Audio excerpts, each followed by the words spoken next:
You ever been lonely? Like lonely to the point where you don't even really want to go out and make friends. And then if you do find a way to go out and make some friends, then maybe your loneliness makes you act kind of weird and awkward. And then you lose the opportunity to make those connections that you were trying to make.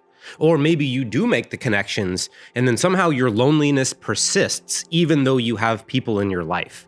This is what can make loneliness something that can drive a lot of people to despair, because it's one of these things that if you don't specifically know how to solve the problem of loneliness, that even if you have people in your life, you could still feel it. And that is a very terrible feeling. So what I'm going to do today is talk to you about what loneliness actually is and how you can integrate it so that you won't feel lonely even when you're on your own, so that when you do have those connections, you'll be able to share all of you in a way that will completely eradicate all that loneliness. Okay, so what I'm gonna do first is I'm gonna describe to you what loneliness essentially is and why it seems to be so goddamn pervasive.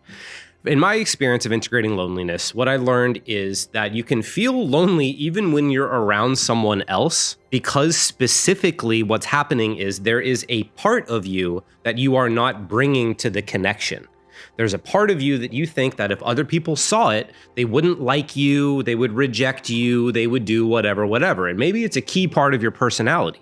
And so when that key part of your personality that doesn't feel safe to be present in your connections isn't there, that's where loneliness comes from. It could either be all of you that has completely isolated yourself from everybody else and you're genuinely lacking any semblance of human connection, or it could be that there is an essential part of your personality that you've banished to the shadow that is not allowed to show its face in front of any of the people that you love and care about. And so that part of you is lonely forever until you integrate it and are willing to share it with the world around you. And so the beauty of it is that regardless of whether or not you're the type of person that has completely isolated yourself, or whether or not you're the type of person that has just banished some essential part of your personality, the solution is the same. And so what I'm going to do today is share with you the 4 steps to overcoming loneliness forever. And first I'm going to tell you what those 4 steps are, and then I'm going to walk you through them and conclude the whole thing and wrap it all up in a nice pretty little bow. So the first step is to acknowledge that you even are lonely, that you're experiencing loneliness. And the second step would be to figure out which parts of you are lonely, like which parts of you don't feel comfortable bringing to the world around you that might cause your loneliness. And then after you've done that, it's a matter of figuring out why you don't allow those parts into your life, like what you think would happen if you did. And then once you understand all that, then it's just a matter of using all that information to address those concerns and ultimately integrate those parts into your life so you can bring them with you. So let's go into the first step. First step is acknowledging that you even are lonely.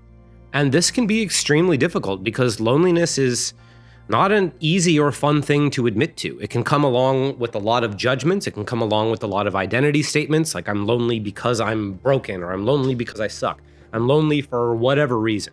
When you acknowledge that you're lonely, it will probably come along with some sting of some little identity statement or some supporting beliefs that tell you why you're lonely and why you deserve to be lonely and why you're always going to be lonely. And it's a very difficult thing to embrace. So take your time with this. And if you actually have a hard time fully embracing that you are actually lonely, then let yourself be afraid of embracing that, because it's an okay thing to be afraid of, because it's pretty fucking heavy.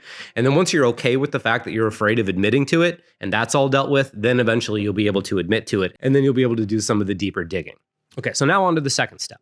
Once you've acknowledged and accepted that you are actually lonely and you're somewhat okay with the fact that that is there, or at least you're accepting of it, then it's a matter of figuring out specifically which parts of you are lonely. Because the only reason any part of you would really feel lonely is if it doesn't feel included in your worldview. If it's lonely in here, it's going to show up as lonely out there. And so loneliness is some part of you that maybe says you don't deserve to have people around or whatever, and you don't like that, so you banish it somewhere. And you're like, no, can't think that, can't have that, don't want any part of that. And as a result, that loneliness just kind of grows over time because that part of you doesn't even have you. It doesn't have anybody. And so that doesn't really have any choice but to become more lonely over time. So what you really want to be doing is start asking yourself, like, okay, which parts of me hold my loneliness? When I feel lonely, where do I feel it in my body? Do I feel it in my throat? Do I feel it in my chest? Do I feel it in my gut? Do I feel it in my head? Like, if you were to scan your body when you're feeling lonely, and you can even bring up the memory of the last time you felt really lonely and use that. Because what you're looking for in your body, when you're looking for like where it lives essentially, is what I call the energetic epicenter. It's where that part of your personality lives. And loneliness and any different part can live anywhere depending on where you've put it. So what you want to do is bring up the memory of the last time you felt lonely, or maybe you're feeling it now, and then just close your eyes and take a couple deep breaths and ask yourself, if this feeling were to be coming from anywhere, if it were to be emanating from anywhere within my body, where would that be? And even just general ballpark is fine enough. And so what you want to do is, once you've figured out, okay, like my loneliness lives in my heart, which makes sense. That's where a lot of people hold it. And so I was like, great, now I know where that guy or that person in me lives. Now I know the loneliness now lives in my heart. So now that I know that the loneliness lives in my heart, it's just a matter of kind of holding some awareness on that, letting this part of me be okay that it feels lonely. And this could be a little bit tricky, right? Because if you've banished some part of yourself for a really long fucking time, it may not trust you. It may not want to tell you anything about itself. And so therefore, you have to prove to it over time that it can trust you to give you this information. Because every single time it's ever tried to speak up before, you told it to shut the fuck up and go back into its dark little corner. So it's going to be kind of reluctant to speak up again. So it's on you to own that and be like, all right, the only reason you don't want to talk is because I've been a dickhead to you. So instead, let me not be a dickhead. Let me be loving. Let me give you some space. Let me let you know that I actually care about you and want to help. And the information that you give me will only be used to benefit you and my relationship to you. Now, once that's really solid, then you can start answering or asking the questions, why don't I want to bring you to the world? What am I afraid of? What do I think would happen if you showed up? Right? And I have felt lonely in like long-term relationships before. I've had my girlfriend sleeping right next to me and still felt lonely. And the reason for that is because there was parts of my personality that I thought that if I showed her, she would judge me and she wouldn't like me and she would leave me and she would have all these judgments about it and blah, blah, blah, blah, blah. And so I kept that part hidden. So no shit, it felt lonely. How could it not? And so what I had to do was face the possibility that if I did bring this part of myself to her, that she could not like me, she could judge me, she could leave me, she could do all these potential things, and do it anyway, because I want all of me present. If I'm going to have a connection with someone, I want to have that connection with all of myself. I don't want to have to hide any parts of my personality in order to relate to the people in my life, because those are not healthy relationships. And so I'd rather blow the damn thing up and become more whole and be able to attract people from that wholeness rather than continually hold myself back and feel lonely for the rest of my life. So what you got to do is figure out, what parts am I hiding and what am I afraid of? What do I think would happen if I stopped hiding these things? What do I think people would think of me? What do I think they would do? What threats do I experience? Blah, blah, blah, blah, blah. What would I be afraid of if I thought what would I be afraid of if I brought this part of me forward? And again, this can be pretty confronting because it's like, maybe you have relationships you really care about. Maybe it could threaten your job. Maybe it could make you a bad parent. Like there's real things to be afraid of here. And so when you're asking these questions, you want to actually ask from the perspective of, whatever you tell me, I will address and I will take care of, so that you know that you're safe, so that you know that I have your back, and that we can build a fucking friendship and a teamship isn't a word.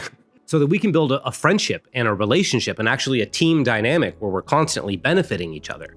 And if you're willing to face the repercussions of your external world, of whatever world you created in order to hide this thing, if you're ready to face the potential destruction of that world by bringing it forward, which I highly fucking recommend, because whoever you are at your most whole is a million times more satisfying than whatever fractured version of yourself you have to exist as in order to maintain these relationships that you're afraid wouldn't even like the real you. So whatever you have to destroy on the path to becoming your real self, I guarantee it's worth it if you stay the course. And so after you start to understand what you're afraid of, then you're ready to take it to the fourth and final step, which is addressing and integrating all of those concerns. Now, this is a two-part thing, right? Because if you've taken my shadow integration course, you know this, is that each part of you, in order to get fully integrated, has both internal and external needs, right? Like, I was afraid of bringing this part of myself to my girlfriend. And so it needed two things from me. It needed to know that even if she hates me as a result of bringing this forward, that I'm still gonna love this thing. That no matter what anybody else does, no matter what anybody else says, no matter what the fuck happens, me and this dude will always be cool. And what that does is meets the emotional needs and tells it, because prior to this point, right, if I thought somebody wouldn't like me, I punished that part and I banished it. So no wonder it didn't feel good with me. But now I've built a relationship where I'm like, yeah, she can hate me, they can do whatever they want, and I'm gonna have your back no matter what. And as long as it knows that I have its back, as long as your parts know that you have their back, it cares a whole lot less about what other people think. Because the love doesn't really matter where it comes from. It's just trying to get it so desperately from these other people because it can't get it from you. And so once you start giving it to yourself, then all of a sudden the external love matters a whole hell of a lot less. And you're starting to be fulfilled on an internal level, and you're able to create relationships from that fulfillment, which makes things a whole hell of a lot better. But that's only one side of the equation. The other side is the physical needs, right? Like if my girlfriend, did whatever and left me and blah, blah, blah, blah, blah. I not only need to feel emotionally safe, I need to feel physically safe that I will still be able to be loved again by another person, that I will get myself through whatever happens as a result of bringing this forward. Like actually a better example is in my career. Like there's parts of my personality that I become aware of, and I'm like, oh fuck, like great. My audience doesn't know this part of me. My audience doesn't know anything about this part of me. And I'm gonna have to introduce them to it, and I could lose a bunch of people and they could all hate me and all these things could happen. And so in order to deal with that, it's just like the emotional needs, obviously, it's like, I'm gonna love you no matter what they say. And the physical needs are, it's like, yeah, even if you lose a lot of people, I'm still gonna be there. I'm still gonna do what's right. I'm still gonna do what's in alignment with my soul so that I can carry on and meet the people that are right for me.